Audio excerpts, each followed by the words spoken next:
سلام سلام غاليتي، بشاكم راكم مليح ان شاء الله كامل تكونوا مليح. البنات، على بالي بلي كاين بزاف ناس عندهم مشاكل مع العقده تاع الشراك تجيهم يابسه.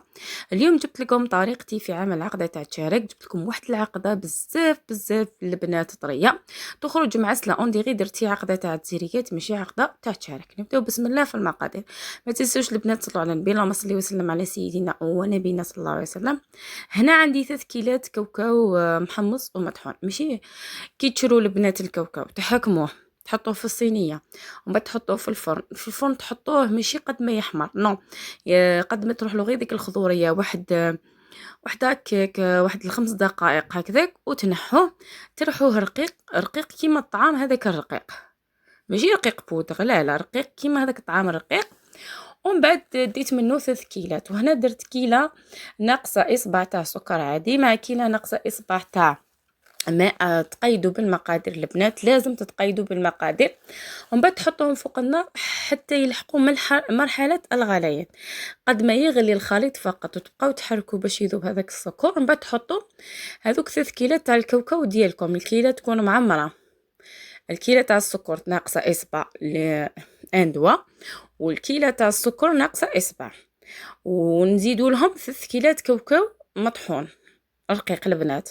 ومن بعد تبداو تخلطوا على نار متوسطه، تبقاو تخلطوا بهكذا بان سباتولا. لازم تبقاو تخلطوا حتى هذاك الكاوكاو يتنحى لكم من القاع تاع الكسرونه.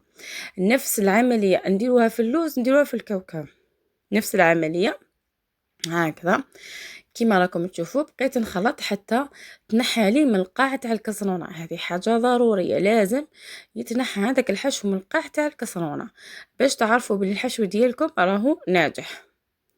هذه هي طريقتي البنات، وعندي ديزاني من اللي نخدم بها. انا عندي 20 سنه انا نخدم غير بهذه العقده.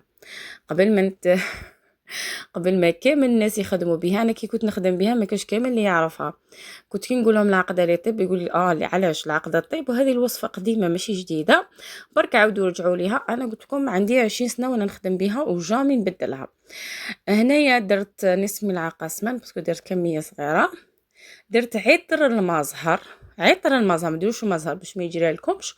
ودرت هنا عطر اللوز المر، لا درتو لوز ديروا ولا فاني، لا درتو لوز ديروا غير لافاني وعطر المزهر، هذا ما كان. ومن بعد تخلطوا كامل هذوك المقادير هكذا مع بعض، تخلوه يريح في الثلاجه ساعتين، ولا ديروا صباح خدموا به الحشيه، هو يكون مع الاول شويه جاري، ومن بعد كي تخليه يريح يشد روحه. هذه هي العقده اللي طيب البنات كما قلت لكم. ها هي ليك، شوفوا كيفاش تولي في الاخير. هذه هي كيفاش تولي شد روحها. وفي الاخير حبيباتي السلام عليكم.